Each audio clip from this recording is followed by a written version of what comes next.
Why do we stay in relationships that we know are hurting us? And then, on the other hand, how do we know when we've found someone who's really, truly worth staying with? Well, the psychology behind these massive life decisions, it's way more surprising than you might think. I mean, it's a question so many of us have asked ourselves, right? You can see the damage, you can feel the pain, but actually walking away feels, well, it feels almost impossible. So what is that powerful, invisible force that keeps us so stuck? And yeah, I know what you're thinking. That sounds really weird. But just stick with me here, because a surprisingly simple lab experiment reveals this profound psychological trap that honestly can get any of us. So, this gets us to our first big idea, the unpredictable reward trap. It's a psychological mechanism that's so powerful, it can make even the most logical, rational person act completely obsessively.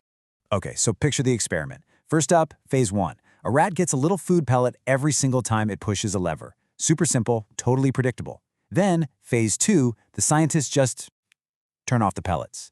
The rat gets bored pretty fast and just wanders off. But then comes phase 3, the most important part. The reward becomes unpredictable. Sometimes a push gets a pellet, sometimes you get nothing. Now, you'd think the rat would get frustrated and just give up, right? But what happened was the total opposite. The source material shows it stopped grooming, it stopped sleeping, it neglected everything. It became completely consumed by that lever, just anxiously pushing it over and over and over again, totally addicted to the possibility of a reward. And this right here is the key psychological principle at play. It's called intermittent reinforcement. It's the unpredictability that creates the obsession, you know? It's the exact same mechanism that makes slot machines and gambling so addictive. You're not hooked on winning, you're hooked on the chance that you might win. And this just lays it all out, crystal clear. When a reward is predictable and it stops, we move on pretty quickly. But when it's unpredictable, that hope, that tiny sliver of hope that it might come back, keeps us hooked long after it's really gone. Okay, so let's take this out of the lab. How does this actually play out in the messy, complicated world of human relationships? Especially in those, hot and cold dynamics. This quote from our source material just nails it. Those rare moments of affection, those are the pellets. They feel so intensely good precisely because they come after these long periods of, emotional starvation. That huge sense of relief is what gets mistaken for deep, incredible love. See, healthy, consistent love, that builds security. You feel safe. But intermittent reinforcement, with its crazy highs and its crushing lows, it creates an addictive cycle. The highs only feel so good because the lows are so painful. And this is probably the most profound reframing from the source material. When you're caught in this cycle, you're not managing a relationship. You are literally battling an addiction. And just realizing that is the first massive step toward breaking free. So, okay, that's the problem. And it brings up the most important question of all. If you recognize this pattern in your own life, how do you break the cycle? How in the world do you stop pushing the lever? Well, one of the most powerful strategies is also one of the simplest, but man, it is hard to execute. It's the power of silence. This is all about strategically withdrawing to break that addictive cycle.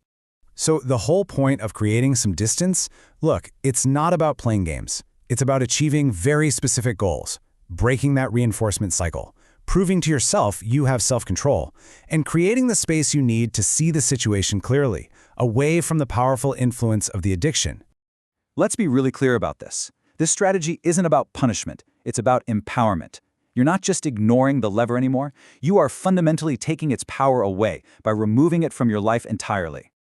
Okay, so breaking free from that kind of addictive cycle, that's huge.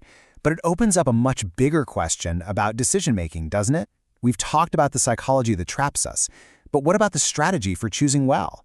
How do we avoid an endless search for a perfect partner and know when to stay? And this is where things get really interesting, because we're going to shift gears a bit. We're moving from the psychology of addiction to the mathematics of decision-making. One academic paper frames finding a partner not as some romantic quest for a soulmate, but as a classic optimal stopping problem. In other words, in a world full of uncertainty, how do you know when you found something good enough to stop searching? So the paper's advice is, it's pretty unforgettable. It warns you against two extremes: settling way too early and searching forever for perfection. The sweet spot, it argues, is to commit when you find a partner who is statistically, measurably better than the average. But what on earth does a sigma above average actually mean? All right, let's break this down, because sigma sounds super technical, but it's actually pretty simple. Just imagine all the potential partners out there are on a bell curve. Most people are going to fall somewhere in the middle. That's your average. A sigma is just a standard math term for a big step away from that average. So finding someone 1 sigma above average doesn't mean finding a flawless, perfect person. It means finding someone who is clearly, demonstrably in the top tier. Say, the top 15% or so of the partners you could realistically meet. They are statistically pretty excellent. So, you see, the endless search for the one, that can be its own kind of trap, just like staying in a bad relationship. The truly strategic approach is to develop the wisdom to recognize when you found something that is objectively great, and then have the courage to actually commit to it. It's about trading the chaotic uncertainty of that lever for the calculated confidence of a really good decision. So in the end, I think it all comes down to this one question. Are we acting like the rat, compulsively pushing the lever, hoping for a fleeting reward from some unreliable source?